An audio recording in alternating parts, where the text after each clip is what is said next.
Flavors and Knowledge is a bilingual podcast focusing on gastronomic education in relation to a healthy lifestyle through food first. Our philosophy carries a moral obligation of sharing sensible knowledge to generate social awareness. Podcasts are in English with an accent and Italian.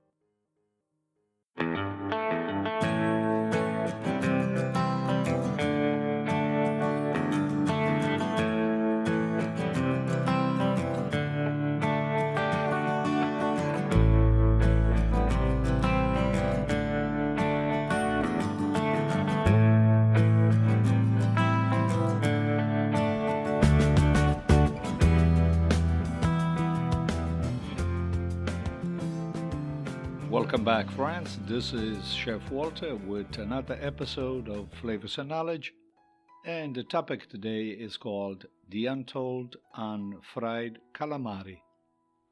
Suppose you live in Rhode Island or visit the ocean state. In that case, you are familiar with calamari, known also as squid in Italian, or in fishery terms, loligo. When I started cooking about 5 decades ago, cleaning squid was a horrible job, and I think it still is today. Usually forced upon the kitchen newest hire. The fish was inexpensive to buy because of the amount of work needed to get it on the plate. Often considered the seafood underdog when compared with, let's say, scrod, halibut, swordfish, tuna, or salmon. Mostly offered as an appetizer, although delicious in many other variations. Today, calamari appears in restaurants of any style. In the 70s, however, the dish never entered the fine dining kitchens, mostly reserved to pizzeria diners and some franchises. The perception changed drastically with time. Its popularity increased so much that the state of Rhode Island adopted as the official state appetizer in 2014. The importance of recognizing this dish was that to promote the food for the tourism industries. As a matter of fact, during the 2020 Democratic National Convention, Rhode Island responded on the roll call with a local chef featuring a crispy plate of those little guys. I'll say it was a skillful play to be on prime time nationally. But let's take a closer look at the dish. Is fried calamari healthy for us? We know that it is an excellent source of protein. The loligo, squid of course, gets mistreated once it meets the devil, deep fryer, fortifying the slogan played on humans, that if it tastes too good, it is probably bad for you. United States law required chain restaurants to provide a nutritional breakdown or menu offering based on the new regulation. I took the liberty to analyze the fried calamari available at a standard chain here in Rhode Island named Red Lobster. And my experience included the fried squid coated with panko and peppercorn, which carried about 1,000 calories per portion, with 80 grams of fat and 240 milligrams of cholesterol.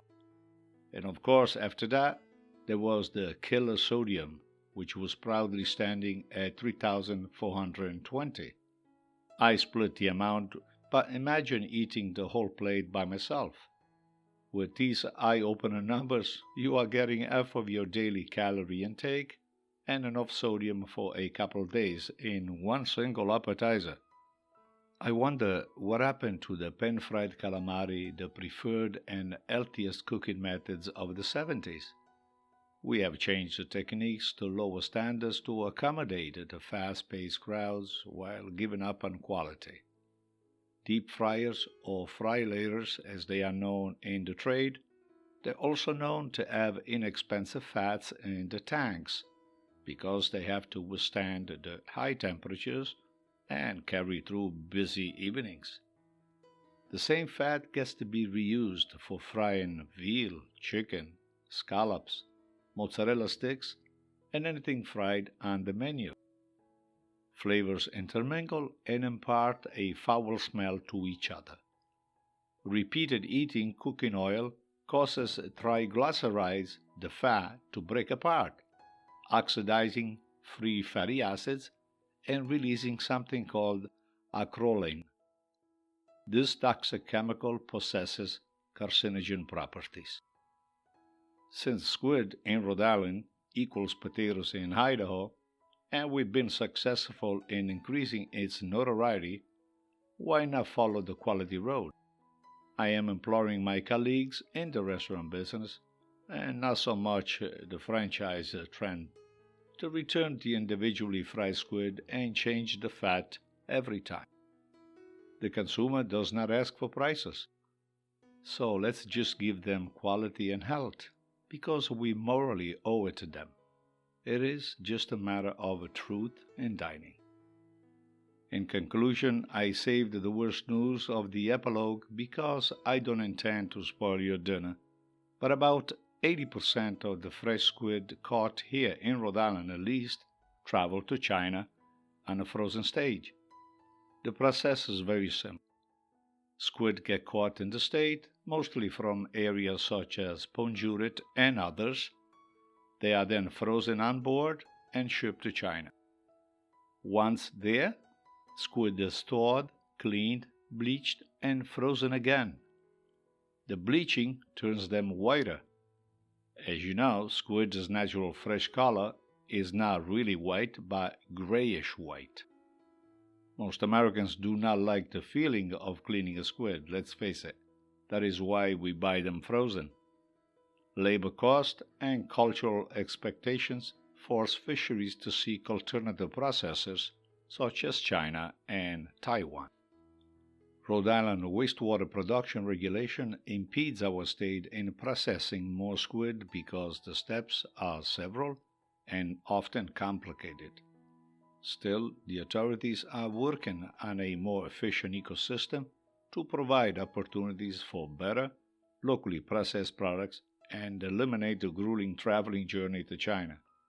You know, if we catch them here, let's keep them here at 0 miles. Keep in mind that best fried calamari has 4 components, or maybe 5. The body size should be 3 to 5 inches plus the tentacles, which will offer a different texture, especially if they're freshly caught. And so quality plus quality plus quality. A blend of olive oil and vegetable oil for the frying portion, which accounts to about 60-40 in percentage, with the fat standing at 350 Fahrenheit and controlled constantly, making sure that it doesn't drop.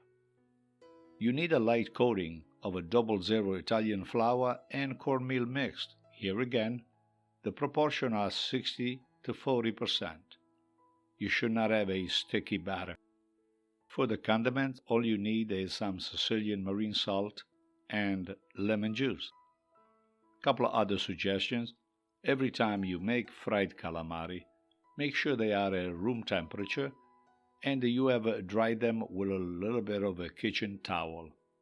The water, especially once it hits the 350 temperature of the oil, may begin the popping process, which will burn you and make us a mess on the stove anyways.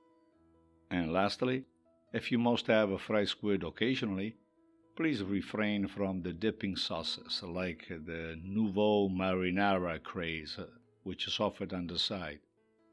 Frying, along with the other 7 techniques, is an art form that requires exceptional skill. The idea behind is to have a dish that is crispy, flavorful, crunchy, and well balanced. How do you expect to achieve those elements when you dip the calamari into some sodium-rich concoction, turning the product soggy again, defeating the reason why you ordered it crispy in the first place? Please help me understand the logic. As always, the taste is subjective. And that does it for us here on the Calamari and its Untold story. Follow us on your preferred platform. If you have a chance, Also go to YouTube on the Chef Walter Cooking School page, and we have a series called the News You Can Eat 24, where you can watch some of our videocasts always connected to food, health, and food history. And if you like to receive our newsletter, all you have to do is type in walterpotenza.substack.com, and you have a newsletter called again News You Can Eat 24. If you're cooking as much as I do tonight, always keep your eyes on the fire. And I'll connect with you next time. Hey, ciao, ciao.